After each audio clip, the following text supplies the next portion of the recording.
Good morning, friends around the world. Let's begin our meditation this morning as we continue to contemplate the Beatitudes. Let's consider the reading for today.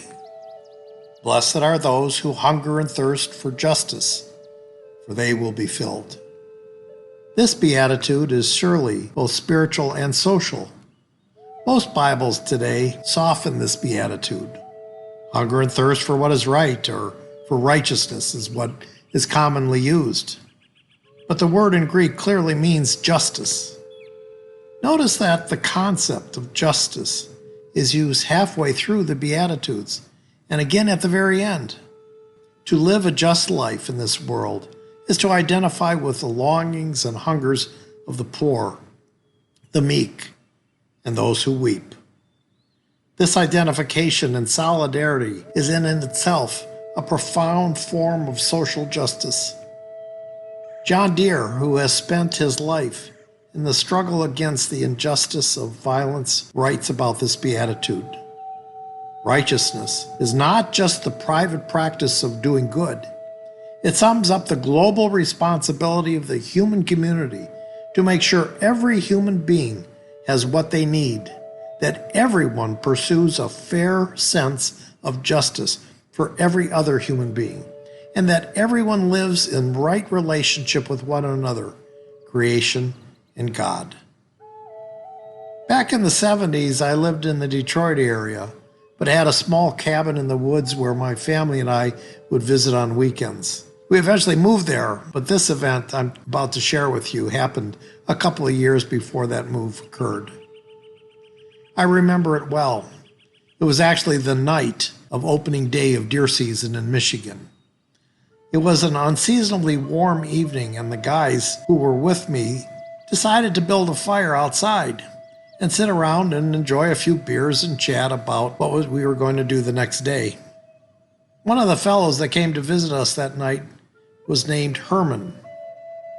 He spoke with a strong, broken German accent, and we all affectionately called him Herman the German. Well, we were all having a good time, sitting around the warm campfire drinking our beers when Herman broke open a bottle of schnapps. Well, one drink led to another, and before we knew it, most of us had had too much to drink.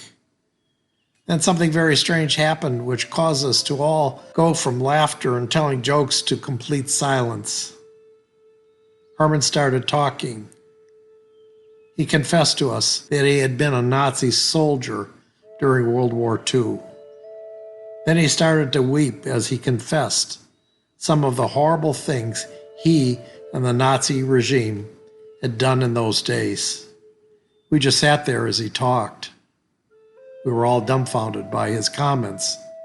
And then he said, "But I have learned after all these years that in the end, love wins and the truth prevails." I will never in my life ever forget those words. In the end, love wins and the truth prevails. Blessed are those who hunger and thirst for justice, for they will be filled.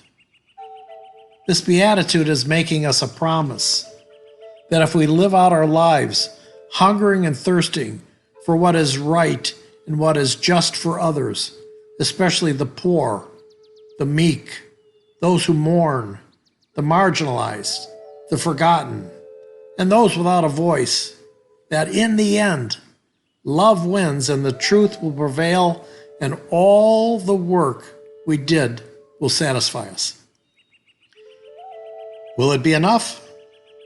You and I may never solve the injustices of this world, but we will be satisfied. Let's take the rest of this time we have together this morning and think about these things.